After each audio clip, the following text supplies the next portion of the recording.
Hello, Michael Canellis with Green Tech Media here. If someone told you they were forming a company to sell cheap desktop computers, you'd probably say, can't you be a normal masochist and drive needles through your fingertips or something? Margins are low and even big manufacturers are having trouble. But in about 18 months, Tiny End Computing has managed to put over 1 million desktops in the field, mostly overseas.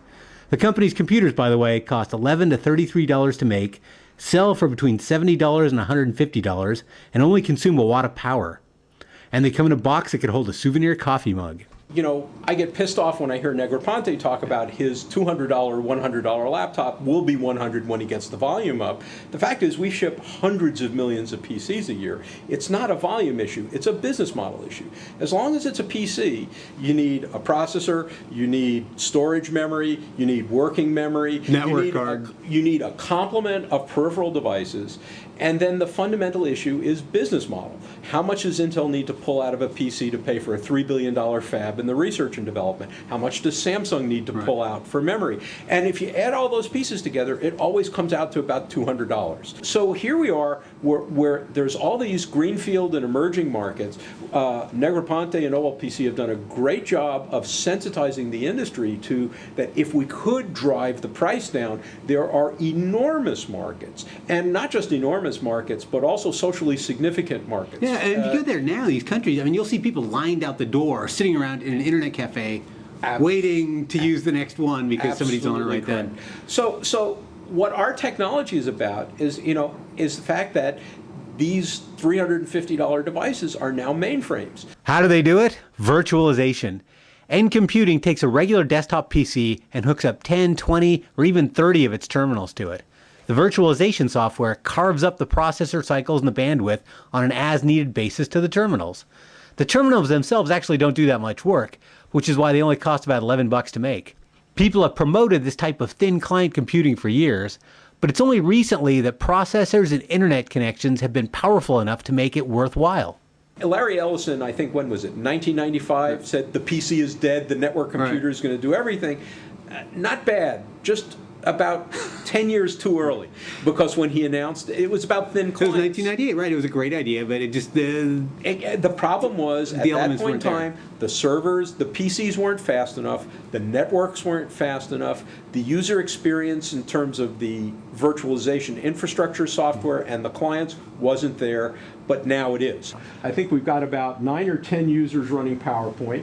We probably have another 9 or 10 users running Internet Explorer, of which maybe 4 or 5 of them are running videos.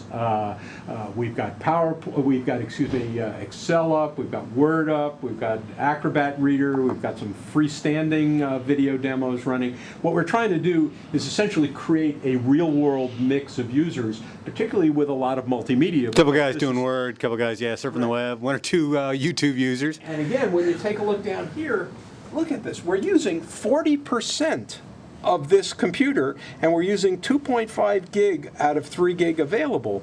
And this is a $500 computer doing all of this work. You're doing like less than half. And as Justin Ratner from Intel has been beating the bushes for the last couple of years, and Craig Mundy from Microsoft have been basically telling the software vendors, make fatter software, or the desktop's going to become irrelevant and everything's going to move into the cloud. And so what's happened is now when you take a look, in fact, Ratner at the last IDF, Intel Developers Forum, was commenting that in their real world use labs, they couldn't get PCs running more than 10 to 20% of capacity. So we're unable to bring the price down further. We have huge new markets waiting to be serviced. Nobody makes money in the field. These are the classic hallmarks of exhausting a technology. We can't get it down lower. So it's time for something different. Dukker is sort of the computer industry's king of cheap. Back in the 90s, he led E-Machines, which helped popularize the $99 desktop. The company's success kicked off a torrid price war that ultimately forced Compaq into the arms of HP and E-Machines into the arms of Gateway. Could he get swamped again with End Computing? Sure. But there are a few factors in the company's favor. This time around, the potential market is much bigger because of emerging markets. A lot of the large PC makers are getting into these markets, but they're really trying to stay at the lowball end of it, which buys End Computing time. Thin clients can also run video, play music, and surf the net without barfing. and power bills aren't getting any lower. To be clear, this technology is not for everyone. If you're an extreme gamer, this is not for you. If you're a video editor, it's not for you. If you're simulating the creation of the universe on your desktop or weather in real time, it's not for you. How about laptop? Can you, if you're a sales guy, you're on the road a lot? Next year, as long as you've got access to a good 3G infrastructure or a Wi-Fi infrastructure, this can be delivered over a broadband network. The transmitter inside the... Absolutely. Okay. We've been talking about developing world, we've been talking about education.